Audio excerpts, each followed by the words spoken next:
Rasulullah SAW bersabda, orang yang mati syahid dia akan mendapatkan 6 hal di sisi Allah. Orang yang masuk surga tanpa melalui azab atau tanpa melalui neraka, ciri-cirinya diantaranya adalah wanita yang jomblowati gitu ya. Tapi dia punya iman, amal saleh, masuk surga juga akan dipersandingkan dengan laki-laki penghuni surga.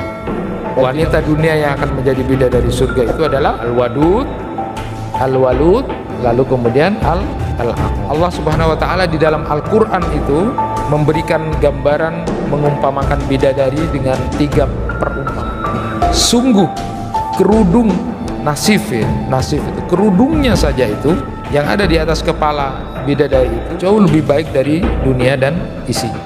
Di dalam surga seseorang nanti akan diberi kekuatan untuk bersenggama sekian dan sekian. Lalu ada yang bertanya kepada Rasulullah, ya Rasulullah, apakah dia akan kuat, mampu untuk itu? Beliau bersabda, dia akan diberi kekuatan 100 laki-laki di dunia, jauh lebih itu. Jadi tidak usah pakai obat kuat ya. Ibnu Qayyim menyatakan mereka itu nanti tidak pernah loyo, tidak pernah lemas, tidak pernah lesu, terus pekerjaannya bersenang-senang dan tidak bosan. Jadi bidadari surga itu kalau berbicara luar biasa, harum, lalu kalau berbicara santun, pokoknya menyenangkan, sehingga membuat bapak yang masuk surga itu terpesona sekali. Itu gambaran menikmati kecantikannya. Jadi para bidadari yang pemalu menjaga pandangannya ini membuat para laki-laki penghuni surga itu merasakan nikmat memandangnya. Surga itu terdapat segala apa yang diinginkan oleh hati dan sedap dipandang mata, dan kamu kekal.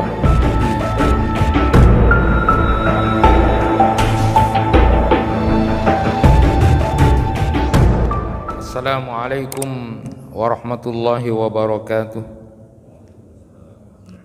Alhamdulillahi rabbil alamin, wa bihi nasta'inu ala umuri dunya waddin. Asyhadu an la ilaha illallah wahdahu la syarika lah, wa asyhadu anna Muhammadan abduhu wa rasuluh. Allahumma salli wa sallim ala nabiyyina Muhammad wa ala alihi wa ashabihi ajma'in. Rabbi shrah li sadri wa yassir li amri wahlul 'uqdatam min lisani yafqahu qawli. Amma ba'd. Jemaah yang dirahmati Allah, sebagaimana yang sudah saya sampaikan pada kesempatan yang lalu, insya Allah hari ini kita akan bahas khusus tentang salah satu kenikmatan yang ada di surga, yaitu bidadari-bidadari surga atau yang dikenal dengan hurun ain, al-hurun ain. Salah satu nikmat di surga nanti itu adalah mendapatkan bidadari-bidadari surga. Sehingga kemudian Syekh Mahmud Al-Misri itu menulis risalah yang sedikit tetapi luar biasa, yaitu Al-Faizuna bil Huril Ain, orang-orang yang beruntung karena mendapatkan bidadari-bidadari ini. Siapa yang akan menjadi pemenang sehingga kemudian mendapatkan bidadari-bidadari di surga ini. Jamaah yang dirahmati Allah, sebelumnya saya ingin menyampaikan, dan ini ada kaitannya dengan masalah bagaimana bersatunya istri yang bisa masuk menjadi bidadari surga itu dan bidadari-bidadari surga itu sendiri. Saya ingin mulai bahwa kita berharap mudah-mudahan Allah Subhanahu wa taala memberikan keistiqomahan kepada kita untuk melaksanakan ibadah-ibadah secara lahir ini yang tampak, tetapi di sisi lain juga harus diingat bahwa ibadah-ibadah hati atau amalan-amalan hati itu begitu sangat menentukan. Sampai kemudian Rasulullah SAW suatu saat mengisyaratkan ketakwaan itu kepada dadanya, at-taqwa hahuna, 3 kali. Jadi takwa itu di sini, di hati itu. Ini menjadi sebuah isyarat bahwa amalan-amalan lahir yang kita lakukan harus dibarengi juga dengan pembersihan hati. Sehingga ketika Imam Al-Ghazali itu ditanya oleh salah seorang muridnya, bukankah orang yang berzikir itu akan menjadi dekat dengan Allah dan setan akan menjauh dari dia. Tapi kenapa ada orang yang berzikir tapi kok masih dekat dengan setan, melakukan maksiat, lalu kemudian kadang-kadang dia juga berzikir tapi kesetanan juga gitu. Apa jawab Imam Al-Ghazali? Beliau menyatakan itu ibarat orang yang kemudian mengusir anjing tapi di tangannya masih banyak tulang-tulang atau hal-hal yang disukai oleh anjing itu. Jadi anjing itu ketika diusir ya pergi, tetapi karena orang ini masih pegang tulang-tulang atau sesuatu yang disukai oleh anjing itu, maka dia akan kembali lagi setelah diusir.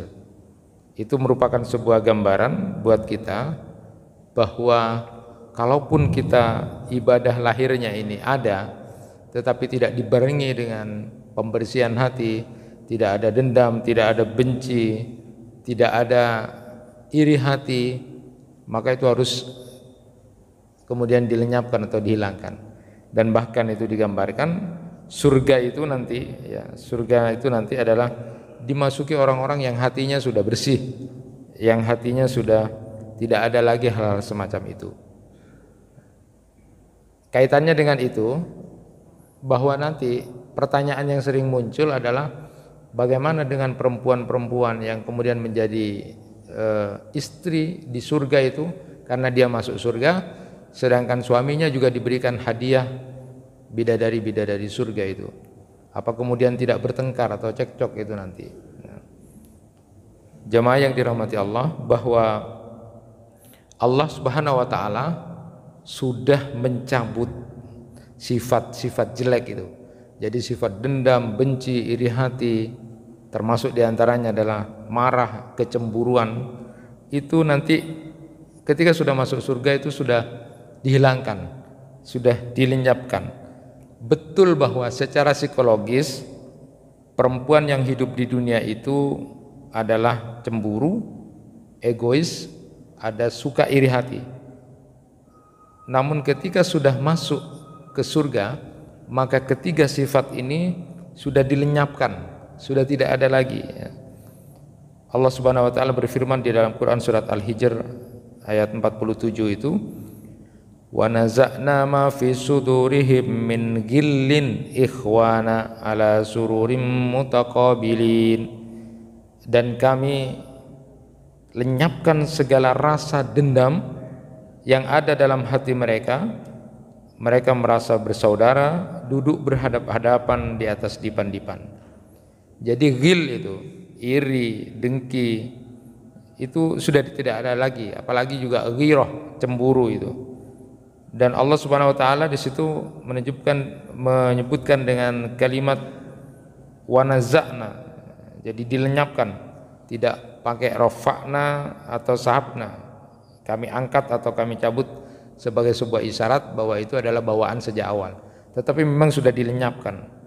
Semua nanti bangun di hadapan Allah itu isyaratnya menunjukkan bahwa itu ada desain yang baru. Itu dalam Quran surat Al-Waqi'ah ayat 61. Wa nunsi'akum fima la ta'lamun, dan membangkitkan kalian kelak di akhirat dalam keadaan yang tidak kamu ketahui. Jadi tidak ada lagi dendam, tidak ada lagi iri, tidak ada lagi perasaan benci, marah ketika sudah di surga. Termasuk tidak ada lagi cemburu. Cuma kedudukan istri itu nanti kalau memang sama-sama masuk surga, itu kedudukannya paling dekat dengan suaminya yang masuk surga. Dan cantiknya luar biasa. Tempat istri kita itu kalau memang sama-sama masuk surga. Bidadari ya ada, dikasih hadiah buat kita. Tetapi itu tidak ada lagi rasa marah, kecemburuan, karena di sana itu adalah cahaya kasih sayang, kebaikan, dan apapun yang kemudian menyenangkan. Pekerjaannya sudah senang-senang. Beda dengan di dunia, karena itu ada rasa cemburu sehingga kemudian sementara saja di dunia ini. Tetapi karena untuk keabadian, maka tidak ada lagi yang namanya permusuhan, kedengkian, kebencian. Itu kalau ada orang yang sering bertanya, gimana nanti?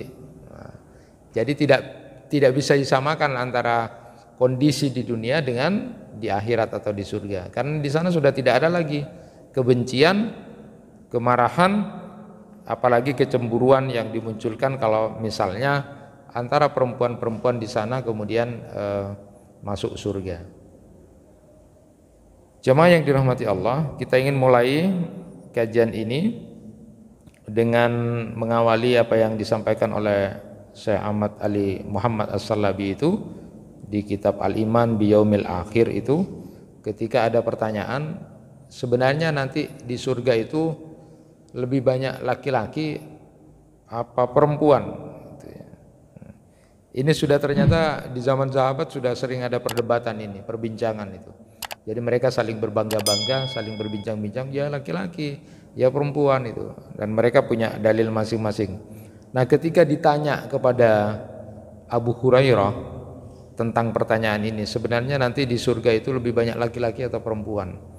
Maka Abu Hurairah kemudian menjawab begini, bahwa Rasulullah SAW kata beliau bersabda, "Inna awwala zumratin tadkhulul jannah ala suratil qamari lailatul badr wallati taliha ala adwa'i kaukabin durriyin fis sama likulli imri'in minhum zawjatani isnatani yura mukha sawqihima min wara'il lahmi wa ma fil jannati azab."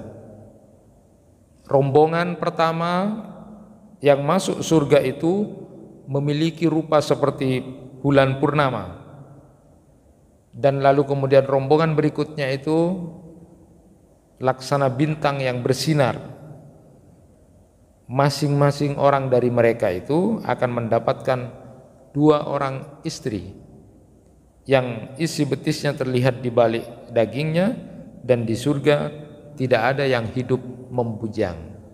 Nah, dari dalil ini menunjukkan bahwa jumlah perempuan jauh lebih banyak dibandingkan laki-laki di surga. Kalau kemudian satu laki-laki mendapatkan 2 istri secara umum, maka jumlah perempuan di surga itu jauh lebih banyak daripada laki-laki. Lalu bagaimana dengan hadis Rasulullah SAW yang menyatakan bahwa penghuni neraka terbanyak itu adalah perempuan? Ketika Rasulullah SAW suatu saat menyatakan, "Ya ma'saran nisa tasaddaqna wa aksirna minal istighfar fa inni ra'aitukunna aksara min ahlin nar." Wahai kaum perempuan, perbanyaklah kamu bersedekah lalu membaca istighfar, karena aku lihat, kata Rasulullah SAW, yang banyak menjadi penghuni neraka itu adalah kaum perempuan. Maka sebagaimana yang disampaikan oleh Ibnu Hajar Al-Asqalani dalam kitab Fathul Barinya itu menyatakan bahwa kompromi 2 hadis ini menunjukkan bahwa mayoritas penghuni neraka yang terbanyak itu perempuan, tetapi juga mayoritas penghuni surga yang terbanyak itu juga adalah perempuan. Kenapa? Karena jumlah perempuan jauh lebih banyak daripada laki-laki. Itu penjelasan dari Ibnu Hajar Al-Asqalani. Ada juga yang kemudian berpendapat, kenapa kemudian wanita di surga itu lebih banyak dibandingkan laki-laki? Karena memang ditambah dengan bidadari-bidadari surga. Jadi aslinya itu perempuan yang masuk surga dunia itu, di surga itu adalah sedikit. Rasulullah pernah menyatakan begitu, perempuan jumlahnya sedikit. Tetapi kenapa menjadi lebih banyak? Karena ditambah dengan bidadari-bidadari, yang itu otomatis adalah perempuan. Nah, itu yang pertama. Jadi berdasarkan hadis tadi disebutkan bahwa setiap laki-laki yang masuk surga akan mendapatkan 2 istri. Termasuk diantaranya, kalau kita dasarkan pada riwayat dari Miqdad bin Ma'di Karib radhiyallahu an, dia berkata bahwa Rasulullah SAW khusus untuk orang yang mati syahid nanti akan diberikan 72 istri, 72 bidadari. Lisyahidi indallah sittun hisalin yughfar lahu fi awwali daf'atin wa yara maq'adahu minal jannah wa yujaru min adabil qabri wa ya'man minal faza'il akbar wa yudau ala ra'sihi tajul waqari al yaqut minha khairum minad dunya wa ma fiha wa yuzawwaju 72 zawjatan minal huril ain wa yusaffa'u fi sab'ina min aqaribihi. Jadi di hadis ini disebutkan bahwa kalau yang lain itu dapat 2 istri, tetapi yang meninggal khusus untuk orang-orang yang meninggal karena fisabilillah, berperang, berjihad, itu berperang di jalan Allah, nanti jauh lebih banyak lagi hadiahnya, dapat 72 istri. 72 istri. Jadi Rasulullah SAW bersabda, orang yang mati syahid dia akan mendapatkan 6 hal di sisi Allah. Yang pertama, dosa-dosanya itu sudah diampuni sejak tetesan darah yang pertama. Makanya ada dalam satu riwayat itu bahwa kalau tahu nilai pahala orang yang mati syahid itu begitu sangat banyak pahalanya, ini saja dapat 72 istri gitu ya, bidadarinya itu, maka dia ingin hidup lagi, perang lagi, hidup lagi, perang untuk fisabilillah itu, kalau tahu nilainya gitu ya. Jadi dosa-dosanya itu sejak tetesan darah pertama yang sudah diampuni oleh Allah Subhanahu wa taala. Yang kedua, tempatnya di surga sudah diperlihatkan. Kemudian yang ketiga, dilindungi dari siksa kubur. Dan yang keempat, terhindar dari ketakutan besar, diberi pakaian iman, lalu dinikahkan dengan 72 bidadari dan memberi syafaat 70 kerabatnya, sehingga kemudian dengan demikian ada 6 keuntungan bagi orang yang mati syahid. Salah satu diantaranya adalah mendapatkan 72 bidadari.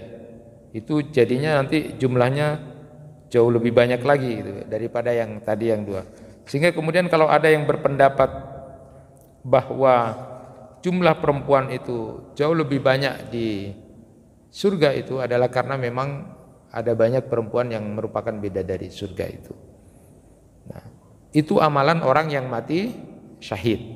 Nah, sebagaimana yang kita tahu juga bahwa Rasulullah SAW menggambarkan bagaimana seorang mukmin yang melakukan amalan-amalan tertentu itu kemudian mendapatkan nikmat-nikmat surga. Misalnya, membana masjidan lillah banallahu lahu fil jannah mislahu. Barang siapa orang yang membangun masjid karena Allah, maka Allah akan bangunkan untuknya di dalam surga sesuatu yang semisal dengan itu. Itu hadis muttafaq alaih. Jadi siapa yang membangun masjid, seberapa besar dia bangun masjid itu karena Allah, maka dia juga akan dibangunkan di surga sesuatu yang semisal. Jadi di hadis itu disebutkan, mawdi'u sautin fil jannah khairum minad dunya wa ma fiha. Sebuah tempat seukuran cambuk saja, tempat cambuk itu jauh lebih baik dari dunia dan isinya kalau itu di surga. Maka kalau ada istilah kok tidak sampai punya kaplingan, surga itu seluas langit dan bumi, kok tidak sampai punya kaplingan, itu kebangetan. Kalau luasnya surga itu seluas langit dan bumi, sementara bumi yang kita tempat ini kan kecil gitu, kok tidak punya kaplingan di surga, itu kebangetan.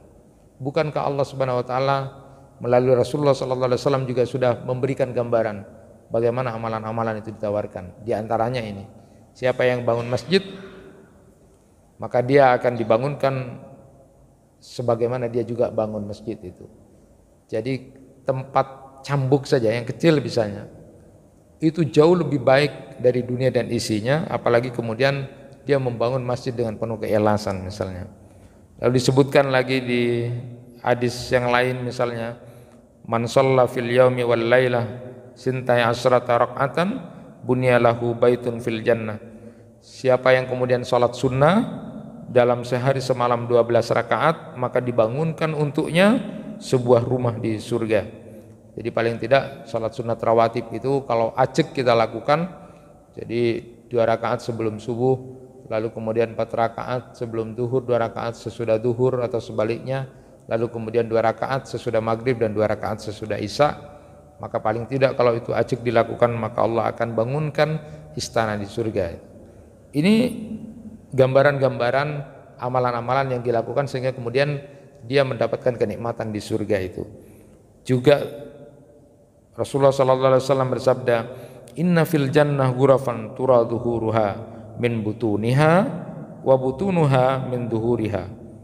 Sesungguhnya nanti di surga itu terdapat kamar-kamar yang bilik-biliknya itu bagian luarnya bisa dilihat dari dalam dan bagian dalamnya bisa dilihat dari luarnya.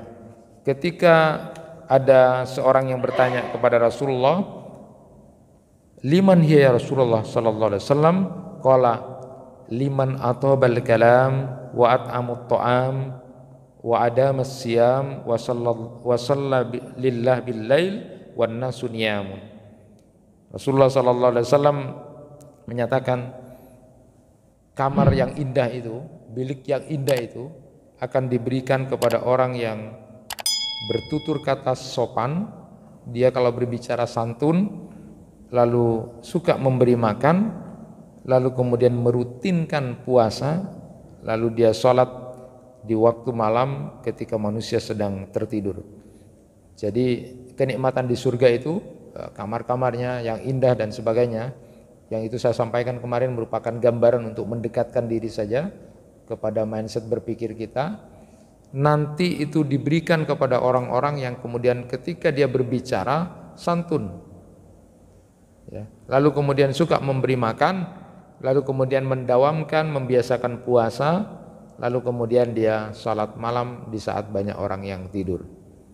Nah, kalau kita lihat ternyata apa yang disampaikan di dalam hadis ini mirip dengan ciri orang yang haji mabrur. Ketika ditanya apa cirinya orang haji mabrur, itu adalah kalau berbicara dia sopan, ya, tayyibul kalam, lalu kemudian wa it'amut ta'am, dia suka memberi makan. Jadi cirinya orang haji mabrur itu begitu. Suka kalau berbicara dia tambah santun, tambah sopan, lalu kemudian dia suka memberi makan.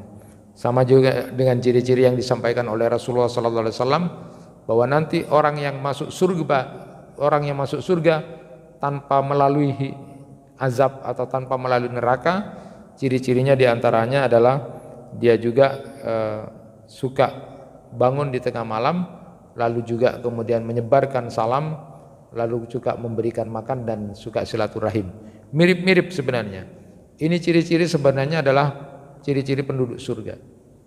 Maka kalau membiasakan diri untuk tidak berbicara yang kasar, bengis, kejam, itu adalah ciri-ciri ahli surga.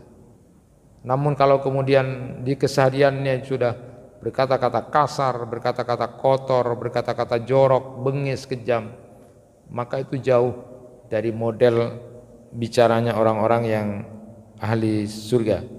Karena orang yang akan mendapatkan surga itu adalah orang yang saat dia berbicara dengan santun dan dia suka memberi makan pada orang lain. Jemaah yang dirahmati Allah, kita lanjutkan.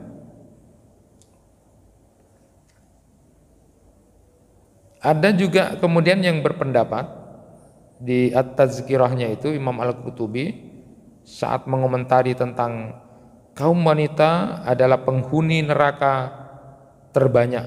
Nah, beliau menyatakan begini, ketika pertanyaan tentang siapa yang lebih banyak, laki-laki atau perempuan di surga itu, dan kenapa kemudian perempuan lebih banyak, beliau menyatakan bahwa jumlah penghuni neraka itu yang paling banyak adalah perempuan. Lalu kenapa jumlah perempuan di surga juga lebih banyak? Itu terjadi sebelum orang-orang yang ada di neraka itu diberikan syafaat atau dientas dari neraka. Jadi sebelumnya terbanyak, tapi kemudian ketika sudah diberi syafaat, wanita-wanita yang soleh, ada wanita-wanita yang punya iman juga, lalu kemudian wanita-wanita yang kemudian dia punya kebaikan, dia punya tauhid, dientas. Setelah kemudian dapat syafaat dan dientas dari neraka, maka kemudian jumlah perempuan di surga itu menjadi lebih banyak. Itu pendapat dari Imam Al-Qurtubi di dalam At-Tazkirahnya itu.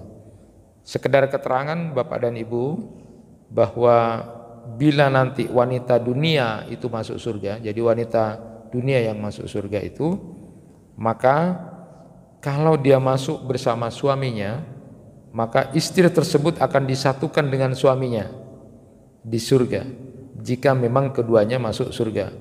Diterangkan dalam Quran surat Yasin ayat 56 yang sering dibaca, hum wa azwajuhum fi dhilalin alal araiki muttaqiun. Mereka dan istri-istri mereka berada dalam tempat yang teduh bertelekan di atas dipan-dipan. Allah Subhanahu wa taala juga berfirman, udkhulul jannah wa antum wa azwajukum tuhbarun.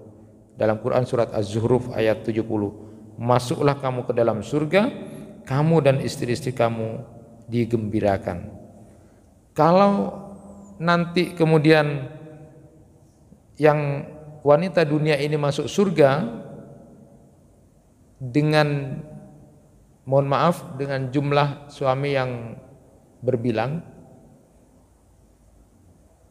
maka istri ini akan dipertemukan dengan suami terakhirnya.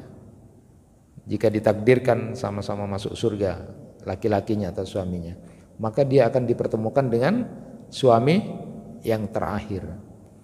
Maka diriwayatkan dari Hudzaifah radhiyallahu an, dia berkata kepada istrinya, jika kamu mau menjadi istriku di surga, jangan menikah lagi setelah aku tiada nanti, sebab wanita di surga akan menjadi istri suami terakhirnya di dunia. Nah, tapi habis dari pulang dari pengajian ini, bapak-bapak tidak usah berwasiat begitu ya, tidak usah berwasiat begitu. Jadi kalau kamu mau jadi istriku nanti di surga, kalau aku mati duluan jangan nikah lagi ya, nanti sama saya nanti di surga. Tidak perlu berwasiat seperti itu. Nah, ini bagaimana kalau wanita-wanita di dunia masuk surga kemudian sempat dia atau jomblo dan sebagainya, nanti seperti yang saya sampaikan, nanti Allah akan pilihkan, jodohkan dengan laki-laki yang masuk surga. Sekali lagi di sana tidak ada lagi cemburu, tidak ada lagi marah, tidak ada dendam ya. Nanti yang kemudian jomblo, wanita yang jomblowati gitu ya, tapi dia punya iman, amal saleh, masuk surga juga akan dipersandingkan dengan laki-laki penghuni surga. Dan tidak usah seperti pikiran di dunia. Karena sekarang ibu-ibu itu banyak bertanya, enak ya jadi bapak-bapak masuk surga dapat bidadari-bidadari gitu kan. Tapi kami ini kalau masuk surga apa dapat bidadara-bidadara juga gitu. Tidak ada itu.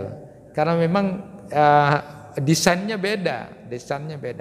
Jadi kalau laki-laki itu memang desain kesenangannya adalah wanita. Itu wajar. Tapi perempuan itu kesenangannya adalah harta, perhiasan, kemolekan, itu mereka suka berdandan. Beda dengan laki-laki. Maka nanti nikmatnya di surga juga berbeda. Tetapi sekali lagi jangan pikiran-pikiran dunia itu dibawa ke surga itu seperti tadi. Bagaimana kalau dapat bidadari? Sudah tidak ada lagi dendam. Yang di sana itu adalah kasih sayang dan kesenangan. Karena sudah didesain baru lagi untuk keabadian, bukan seperti di dunia ini. Nah, oleh karena itu ketika saya pernah sampaikan di beberapa kesempatan bahwa ciri wanita soleha, istri soleha yang akan menjadi bidadari surga itu, ketika Rasulullah SAW mengabarkan, maukah kau menjadi bidadari surga nanti, wahai para kaum perempuan, para istri, maka disebutkan oleh Rasulullah SAW cirinya adalah al-wadud, al-walud, lalu al-aud. Al-wadud itu adalah penuh dengan kasih sayang. Jadi ciri-ciri wanita yang akan menjadi bidadari surga, wanita dunia yang akan menjadi bidadari surga itu adalah al-wadud. Dia penuh santun, kasih sayangnya luar biasa. Dia kasih sayangnya kepada suami dan anaknya luar biasa. Bicara sama suaminya santun, begitu juga dengan anak-anaknya. Jadi kalau saya berikan gambaran, paling tidak contoh volumenya saja. Ciri wanita dunia yang akan menjadi ahli surga itu kalau bicara sama suaminya, kalau suaminya volumenya itu 8 D gitu, maka istri yang calon bidadari surga akan mengatakan engki, bagus itu. Kalau suaminya agak halus itu palang itu. Kalau suaminya halus terus D, karena dia ingin menjadi bidadari surga, engki. Itu ciri wanita ahli surga, dia penuh kasih sayang, santun itu bicaranya. Tapi kalau sudah dibilang Dek, apa poin mas? Nah, itu tidak bisa itu karena sudah kasar itu ya. Jadi ciri wanita surga itu, wanita dunia yang akan menjadi bidadari surga itu adalah Ya, santun penuh dengan kasih sayang. Itu al-wadud. Al-walud, yang kedua al-walud, artinya siap punya anak berapa saja yang diminta oleh suaminya. Ya, siap juga melayani itu ya. Siap. Jadi kalau ndak mau itu bukan bidadari surga, itu bukan calon bidadari surga. Dan yang ketiga adalah al-aud. Apabila dia bertengkar dengan suaminya, maka wanita dunia yang akan menjadi bidadari surga adalah tidak menunggu esok harinya, hari itu juga, saat itu juga, malam itu juga, atau hari itu juga perhitungannya. Dia ambil tangan suaminya lalu mengatakan, "Mas, aku tidak bisa tidur malam ini kalau kau tidak maafkan aku." Itu ciri bidadari surga. Tapi kalau ciri wanita dunia kan banyak egois. Latina lah, macam biasa Mas itu. Tertunda lagi 2 hari, bisikan iya tepak bokna, setan iya tepak bokna ya. Latina lah. Kalau ada pertanyaan, kemarin ada pertanyaan, kalau yang salah itu kami Ustadz gitu. Sebagai perempuan wajar saya minta maaf sama suami saya. Tapi kalau yang salah itu suami saya gitu. Apa saya yang minta maaf gitu.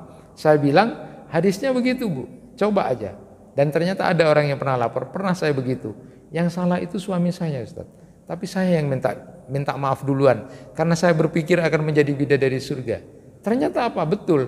Ketika diambil tangan suaminya lalu, "Mas, aku minta maaf." Lalu apa yang terjadi? Suaminya kan juga egois.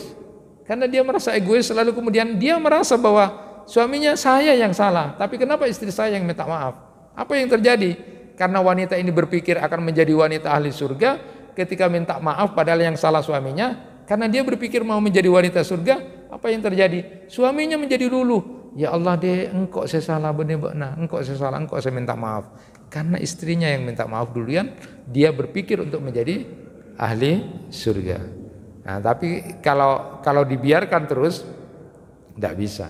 Kalau dibiarkan teruslah seperti itu. Tapi ini berat Pak, berat untuk menyadarkan seperti ini ya, seperti itu. Tinggal ibu-ibu mau apa tidak gitu kan, minta maaf. Jadi sekali lagi ciri wanita dunia yang akan menjadi bidadari surga itu adalah al-wadud, al-walud, lalu kemudian al-aud. Ini luar biasa sebenarnya. Dan tawarannya sudah jelas. Jamaah yang dirahmati Allah, bagaimana gambaran sifat-sifat bidadari surga itu? Al-Quran memberi gambaran dengan istilah hurun ain. Di dalam Quran surat Ad-Dukhan ayat 51 sampai 54, "Innal muttaqina fi maqamin amin, fi jannatin wa uyun, yalbasuna min sundusin wa istabrakin mutaqabilin, kadzalika wa zawwajnahum bihurin ain." Sesungguhnya orang-orang yang bertakwa berada dalam tempat yang aman, yaitu di dalam taman-taman dan mata air. Mereka memakai sutra yang halus dan sutra yang tebal, duduk berhadap-hadapan. Demikianlah, dan kami berikan pada mereka bidadari atau hurun in. Jadi hurun, al-hur itu jamak dari haura. Wanita yang muda, masih muda, jelita, terus kemudian putih, kulitnya bersih. Ini hanya gambaran Pak, hanya gambaran untuk mendekatkan pikiran kita. Tapi nanti jauh lebih dahsyat. Hanya untuk kemudian bisa bayangkan, harus dibayangkan begitu. Jadi hur itu jamak dari haura, artinya wanitanya masih muda, kulitnya masih kencang, jelita, masih imut-imut gitu ya, putih bersih. Al-ain itu jamak dari aina, wanita yang bermata indah. Jadi hitam-hitamnya itu hitam banget, putih-putih matanya juga sangat putih. Itu kurunin. Ini hanya sebuah gambaran saja. Allah Subhanahu wa taala di dalam Al-Qur'an itu memberikan gambaran, mengumpamakan bidadari dengan 3 perumpamaan. Jadi ini serius dibahas di dalam Quran dan hadis juga. Yang pertama itu dengan baidun maknun, ya, telur yang tersembunyi. Di dalam Quran disebutkan surat As-Saffat ayat 48 sampai 49, wa indahum qasiratut tarfi ain ka'annahunna baidum maknun. Di sisi mereka ada bidadari-bidadari yang tidak liar pandangannya dan jelita matanya, seakan-akan mereka adalah telur burung onta yang tersimpan dengan baik. Jadi diibaratkan pertama seperti baidum maknun, telur burung unta yang tersimpan dengan baik dalam pasir. Orang Arab itu menyatakan menilai warna putih telur dari telur unta ini terbaik. Jadi belum berubah sama sekali. Inilah bidadari, digambarkan sebagai baidun maknun. Lalu yang kedua digambarkan seperti mutiara yang tersimpan. Wahurun ainun ka'amsalil lu'lu'il maknun. Jadi ada bidadari bermata jelita laksana mutiara yang tersimpan baik. Jadi kalimat al-maknun itu yang tersimpan artinya memang jernih, tidak terkontaminasi apapun, belum pernah, pokoknya asli banget ya, belum pernah terkontaminasi apa. Itulah gambaran dari bidadari. Kemudian Allah juga memberikan gambaran bidadari itu seperti yakut wal marjan, ka'annahunnal yakut wal marjan, seakan-akan bidadari itu seperti permata yakut dan marjan. Jadi yakut dan marjan itu batu mulia yang begitu sangat indah, sangat mempesona. Ini cuma gambaran saja, gambaran betapa Allah Subhanahu wa taala memberikan gambaran bidadari itu luar biasa, asli, sesuatu yang tersimpan, terjaga, tidak pernah tersentuh, tidak pernah terbayangkan, luar biasa. Itu bidadari. Bahkan di dalam hadis itu disebutkan begini, Pak. Walau anna imra'atan min ahlil jannah ittala'at ila ahlil ardi la'adha'at ma bainahuma wala mala riha wala tasifuha wala sifuha ala ra'siha khairun minad dunya wa ma fiha. Seandainya seorang perempuan atau bidadari surga itu muncul ke dunia ini, niscaya dia akan menyinari segala sesuatu yang ada di antara langit dan bumi, dan akan memenuhi dengan bau wangi yang luar biasa. Sungguh kerudung ya, nasif itu, kerudungnya saja itu yang ada di atas kepala bidadari itu jauh lebih baik dari dunia dan isinya. Kerudungnya saja, Pak, nasif ya. Kerudungnya saja itu jauh lebih baik dari dunia dan isinya, apalagi yang pakai kerudung itu. Nah, sering digambarkan itu bidadari surga, terus ada hujan, terus itu luar biasanya ya. Bagaimana sifat akhlak dari bidadari surga itu? Yang pertama adalah qasiratut tarfi, sopan, suka menundukkan pandangan. Di dalam Quran surat Ar-Rahman ayat 56, fihinna qasiratut tarfi lam yasmithunna insun qablahum wala jan. Di dalam surga itu ada bidadari yang sopan, menundukkan pandangan, tidak pernah disentuh oleh manusia sebelum mereka dan juga jin. Wa indahum qasiratut tarfi atrabun, dan pada sisi mereka ada bidadari yang tidak liar pandangannya dan sebaya umurnya. Itu dalam Quran surat Shad ayat 52. Jadi bidadari surga itu membatasi pandangannya khusus untuk suaminya. Apa ndak hebat itu? Jadi betapa cintanya kemudian para laki-laki yang ada di surga itu karena istrinya itu atau bidadari ini tidak pernah kemudian melihat yang lain, hanya suaminya. Kita teringat dengan seorang Ummu Al-Makrizi itu, wanita yang tidak pernah memandang laki-laki lain kecuali suaminya. Dia membiasakan diri sholat malam, puasa, lalu kemudian istiqomah dalam wiritannya, dan dia tidak pernah memandang laki-laki yang lain selain suaminya. Yang ada di pikirannya adalah suaminya saja. Itu ciri-ciri wanita ahli surga. Dan bidadari itu punya sifat seperti itu. Jadi kalau ibu-ibu itu sebenarnya pingin menjadi bidadari surga itu punya karakter pemalu itu, pemalu. Dia tidak suka pandang laki-laki, dia nunduk. Dia baru berani ketika memandang suaminya. Itu luar biasanya, Pak. Itu sifatnya yang pertama. Yang kemudian yang kedua adalah penuh cinta. Itu di dalam Quran disebutkan inna ansha'nahunna insya faja'alnahunna abkara uruban atraba. Sesungguhnya kami menciptakan mereka bidadari dengan langsung, kata Allah. dan kami jadikan mereka gadis-gadis perawan penuh cinta sebaya umurnya. Jadi ini luar biasa. Jadi bidadari surga itu penuh cinta, Pak. Mikirnya cuma bapak saja, mikirnya cuma yang laki-laki itu, suaminya saja. Dia penuh cinta sama suaminya, tidak mikir yang lain. Datang suaminya dia peluk, datang, pokoknya luar biasa itu bidadari, Pak. Nah, maka sebenarnya kalau bapak pulang ke rumah tapi istrinya tidak punya cinta, Pak, kasihan, bapak berarti tidak punya bidadari di rumah ya.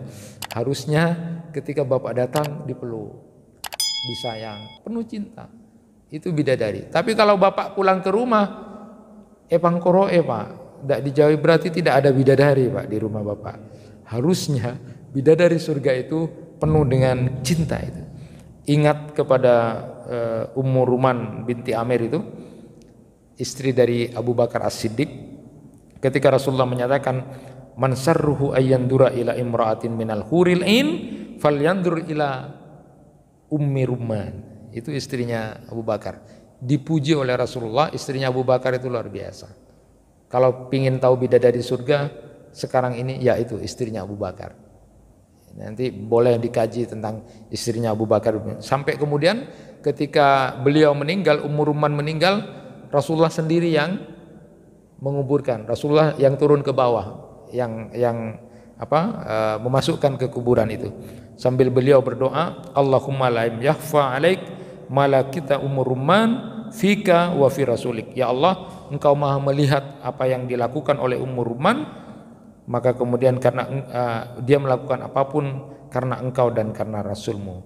Jadi itu model istri yang luar biasa ya. Kemudian yang ketiga, bidadari itu menghimpun sifat-sifat yang baik lahir dan batin. Sifat-sifat yang luhur, baik itu lahir maupun batin. Di dalam Quran disebutkan walahum fiha azwajum mutahharah. Dan untuk mereka itu di dalamnya ada istri-istri yang suci. Jadi tidak lagi haid, tidak lagi nifas, tidak lagi kencing, tidak lagi BAB, tidak lagi ludah, ingusan, dahak, kotoran-kotoran yang lain. Tidak ada lagi nanti. Jadi bidadari surga itu seperti itu ya. Kemudian sebaya, remaja ya. Sudah disebutkan kemarin atroba ya. Tidak tua juga tidak anak-anak. Tidak tua karena kulitnya masih kenceng ya, supaya kemudian masih cantik, tidak tua. Tetapi juga tidak anak-anak supaya bisa bersenggama. Abkara, selalu kemudian dalam keadaan perawan. Setiap kemudian mau berhubungan lagi, perawan lagi. Fihinna khairatun hisan. Mereka adalah wanita-wanita yang baik sifat dan akhlak mereka. Bentuk wajah dan fisik mereka juga disebutkan. Wa kawaiba atroba. Kawaib ya, kawaib itu kaib, perempuan yang punya dada yang bagus ya. Para ahli tafsir menyatakan dadanya itu bagus, kenceng ke depan, tidak jatuh ke bawah. Itu gambaran saja, Pak, gambaran supaya kemudian nanti mendekatkan pikiran kita tentang kenikmatan surga. Apa saja yang dilakukan orang-orang mukmin yang masuk surga dengan bidadari itu, saya singkat saja. Apa yang dilakukan laki-laki yang masuk surga? Apa yang dilakukan dengan bidadari itu? Cuma pekerjaannya pertama bersenang-senang dan bercumbu saja. Itu di dalam Al-Quran disebutkan itu. Inna ashabal jannatil yawma fi sugulin fakihun hum wa azwajuhum fi dhilalin alal araiki muttaqiun. Sesungguhnya penghuni surga pada hari itu bersenang-senang dalam kesibukan mereka. Mereka dan istri-istri mereka berada dalam tempat yang teduh, bertelekan di atas dipan-dipan. Nah, sibuk, Pak. Jadi fisugulin fakihun itu ya. Sibuk bersenang-senang saja pekerjaannya. Ibnu Mas'ud, Ibnu Abbas, kemudian Qatadah dan Mujahid mengatakan kesibukan mereka itu di surga itu kerjaannya cuma memecah kegadisan, memerawani bidadari terus.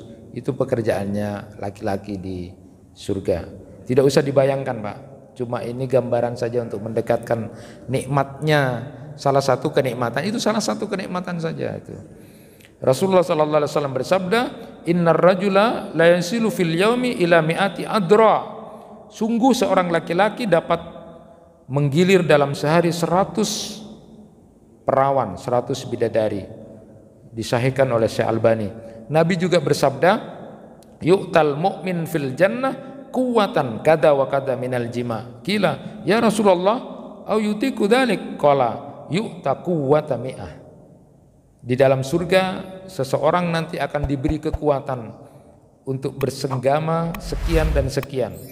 Lalu ada yang bertanya kepada Rasulullah, ya Rasulullah, apakah dia akan kuat, mampu untuk itu? Beliau bersabda, dia akan diberi kekuatan 100 laki-laki di dunia, jauh lebih itu. Jadi tidak usah pakai obat kuat ya.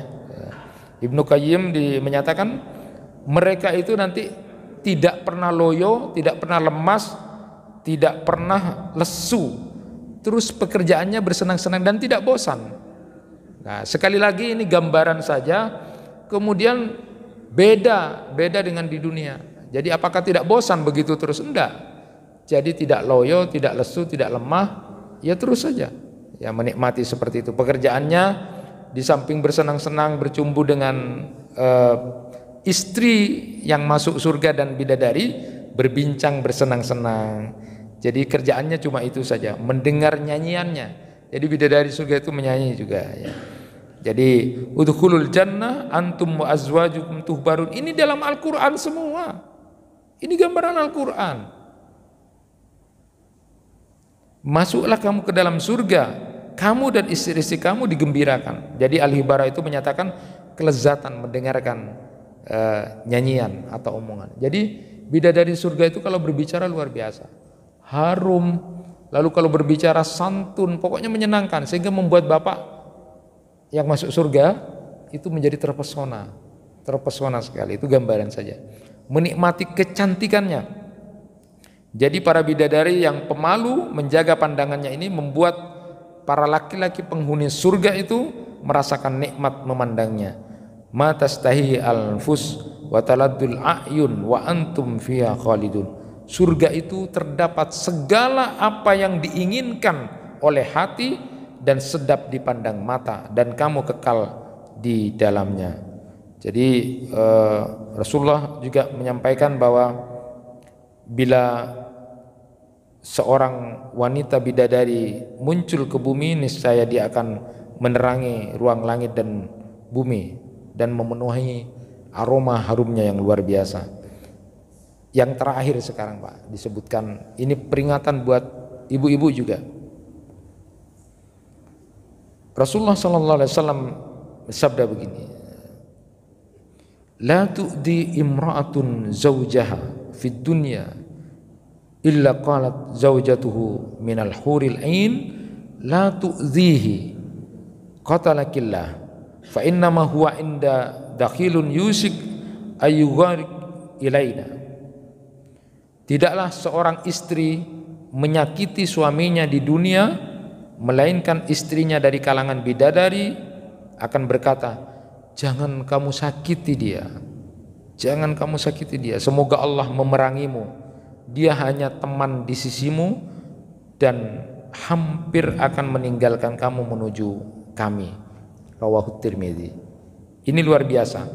Jadi bidadari-bidadari surga itu sudah punya calon suami di dunia ini. Mereka cemburu kalau suami ini disakiti oleh istrinya.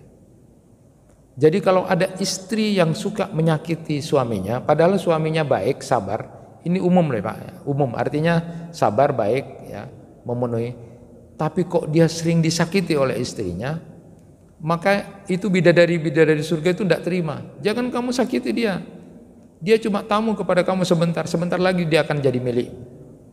Itu kata bidadari-bidadari surga. Jadi berbahagialah Bapak kalau kemudian punya istri sayang, sabar, Bapak ngopeni, tapi kok istrinya suka nyakiti Bapak, tidak suka berterima kasih, sabar. Itu banyak, ada dalam kehidupan ini. Itu bidadari-bidadari surga sudah ribut itu. Jangan kamu sakiti dia, mudah-mudahan kau diperangi oleh Allah nanti. Artinya mangkal sama yang istrinya yang suka nyakiti istrinya. Walaupun saya ingin sampaikan bahwa saya itu konselor, bahwa dalam konteks ini memang betul banyak memang para istri itu kemudian mengadu tentang perilaku suaminya. Suaminya yang tidak ngereken lagi, suaminya yang tidak perhatian, suaminya yang berkata kasar, suaminya yang memukul, suaminya yang sudah tidak memberikan nafkah lahir dan batin. Banyak, itu ibu-ibu banyak yang berbicara tentang itu. Tetapi dalam konteks ini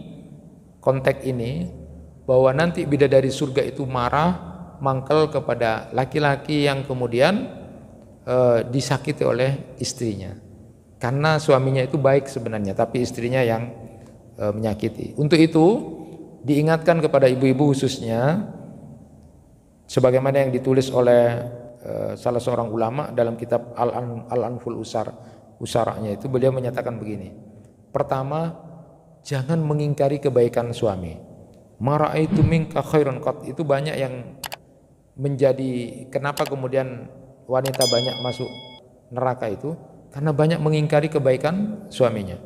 Jadi perempuan itu punya karakter, ketika dia berbuat kebaikan, suatu saat laki-laki itu salah, maka yang muncul kalimatnya adalah, "Mbak Namas, bila saya becek engkau," itu hilang semua kebaikannya. Itu bahaya.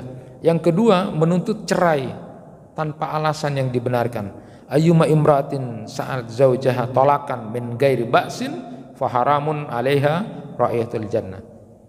Jadi ada perempuan yang menuntut cerai tanpa alasan yang dibenarkan. Apalagi perempuan ini ketemu mantannya lebih baik dari suaminya sekarang, lalu kemudian cari-cari alasan untuk ini bahaya. Jangankan dapat surga, baunya surga, ini hati-hati. Ya. Lalu kemudian berakhlak buruk kepada suaminya. Imra'atun asad zaujaha hatta tarji. Ya, salatnya tidak akan diterima. Jadi istri yang salatnya tidak diterima itu, orang yang sholatnya tidak diterima diantaranya adalah ketika itu suaminya marah sama dia. Ya, artinya dalam konteks marah itu memang betul alasannya dia menyakiti suaminya karena dia berakhlak buruk kepada suaminya. Kemudian menolak melakukan hubungan intim dengan suaminya. Ini dalam konteks normal. Ya, normal, istrinya tidak sakit, tidak sedang lelah, tapi dia menolak. Idza da'ar rajul imra'atu ila firasi fa'abat an taji'a la'anatha al malaika hatta tusbiha. Jadi kalau menolak itu dilaknat oleh malaikat. Tapi juga hati-hati Bapak, ada pertanyaan. Hadisnya begitu katanya. Kalau perempuan diajak suaminya lalu tidak mau, nanti malaikat melaknat. Ibu-ibu protes, bagaimana Ustadz kalau sebaliknya? Kami minta suaminya tidak melayani. Apa juga dilaknat, sama itu ya. Jadi dalam konteks itu memang tidak ada hadisnya, tapi dalam konteks kemudian normal lalu kemudian tidak memberikan, dalam konteks wa'asirun bil ma'ruf juga begitu. Ya, juga harus seperti itu. Maka di dalam hadis itu sampai dikatakan begini. Banyak laki-laki menuntut istrinya cantik, tampil keren. Tapi sebenarnya istri itu juga menuntut bapak juga baik, harus keren juga. Jangan kemudian cuma istrinya yang dituntut, lalu bapaknya tidak ngerawat. Yang suruh rawat istrinya, bapaknya tidak ngerawat. Jangan, mereka juga pingin melihat ketika jalan dengan suaminya juga bagus. Itu wajar. Walaupun ada seorang ulama itu menyatakan pada istrinya, kebetulan ulama ini biasalah secara fisik. Ya bahasa kasarnya itu tidak bagus lah, fisiknya jelek gitu. Tapi istrinya cantik sekali. Suatu saat istrinya itu berdandan cantik sekali, lalu kemudian suaminya melihat, terpesona. Masya Allah, kamu cantik sekali gitu. Terus istrinya itu mengatakan, iya mas, kita berdua akan masuk surga bersama-sama. Kita berdua akan masuk surga bersama-sama. Terus ditanya sama suaminya, kok kamu menyatakan kita akan masuk surga bersama-sama? Iya, karena dua kuncinya surga sudah kita pegang. Apa? Sabar dan syukur. Apa? Kamu sebagai suami melihat aku bersyukur, ya Allah istriku kok cantik gitu kan, syukur itu. Sedangkan aku, kata istrinya, dia cantik gitu istrinya, melihat kamu sabar walaupun suami saya model begini gitu kan. Jadi syukur dan sabar ini yang akan membuat kita masuk surga katanya. Tetapi dalam konteks lain bapak harus berpenampilan yang baik. Yang berikutnya, jangan sekali-kali istri itu menyihir, mengguna-gunai suami. Karena itu tetap bersama dengan perilaku setan. Jadi ada istri yang menyihir suaminya supaya tidak selingkuh, supaya tidak melihat, Jadi dia disihir, pakai kemudian rambutnya atau pakaian dalamnya atau apa dalamnya itu dipakai disihir suaminya. Sehingga suaminya ini kalau melihat siapapun yang cantik tetap tidak bisa apa-apa. Dia hanya melihat istrinya yang paling cantik ya. Itu tetap salah itu. Walaupun tujuannya bagus, tapi itu tetap salah karena sudah menyihir, itu bekerja sama dengan setan. Maka saya bilang sama para istri itu, sihirlah suami ibu dengan perilaku akhlak yang baik sehingga kemudian mempesona ibu. Jangan sihir dengan pakai sihir-sihir setan itu. Jadi jangan mengkhianati suami, memasukkan laki-laki lain ke rumah. Begitu juga berusaha agar suaminya menceraikan istri-istri yang lain. Jadi kalau kemudian ada laki-laki berpoligami lalu minta supaya istrinya yang lain diceraikan aja, itu juga adalah hal-hal yang tidak baik. Menyebarkan rahasia dan membeberkan aib suami itu tidak boleh ya. Jadi tidak boleh membeber-beberkan aib suami.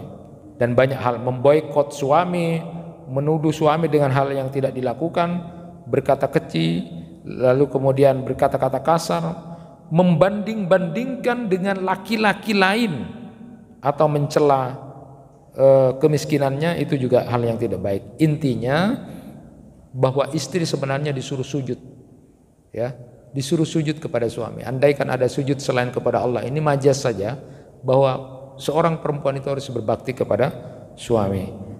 Pikiran sekarang yang harus dimunculkan, dan ini selalu saya sampaikan di beberapa bimbingan itu, Bapak Ibu sekalian, suami jangan pernah berpikir bahwa istrinya adalah pembantu rumah tangganya, pengurus rumah. Jangan pernah berpikir itu saja. Jangan pernah di pikiran suami itu adalah istrinya adalah pembantu. Dia yang ngurus rumah, membersihkan, mencuci. Itu berarti bapak berpikir istri kita adalah pembantu rumah tangga. Begitu sebaliknya. Jangan seorang istri berpikir suaminya adalah pencari nafkah. Pokoknya cari uang yang banyak, berikan pada saya. Kalau dua orang suami istri ini berpikirannya cuma seperti itu, maka tidak akan pernah ada keajaiban-keajaiban dalam pernikahan. Padahal pernikahan itu adalah sesuatu syariat yang luar biasa, yang menjadikan sesuatu yang haram menjadi halal. Tidak ada yang lain. Uang haram, hasil korupsi mau disedekahkan tetap haram. Babi mau dicuci, mau digimanakan ya tetap haram. Tapi syariat yang luar biasa, dari yang haram menjadi halal adalah pernikahan. Akan ada banyak keajaiban. Yang harus ada di pikiran suami dan istri itu adalah, istri selalu berpikir bahwa suaminya adalah seorang imam yang harus ditaati dia sebagai bentuk ingin masuk surga. Imam saya yang harus saya taati. Itu pikiran istri yang baik. Sedangkan suami yang baik berpikiran istri adalah makmum. Makmum dia yang akan diajak, dibawa sampai ke surga. Itulah pernikahan yang akan membawa sebuah keajaiban. Sehingga mudah-mudahan nanti suami istri bisa masuk surga bersama-sama di sana dengan hadiah-hadiah kenikmatan yang diberikan Allah Subhanahu wa taala kepada penghuni surga. Mudah-mudahan kita semuanya menjadi al-faizuna bil huril ain, menjadi pemenang, orang-orang yang beruntung karena mendapatkan bidadari-bidadari surga. Itu yang bisa disampaikan pada kesempatan kali ini. Mudah-mudahan Allah Subhanahu wa taala memberikan hidayah taufik kepada kita untuk tetap istiqomah sehingga mendapatkan apa yang dijanjikan oleh Allah Subhanahu wa taala. Itu yang bisa disampaikan. Terima kasih perhatiannya. Mohon maaf segala kelebihan dan kekurangannya. Wassalamualaikum warahmatullahi wabarakatuh.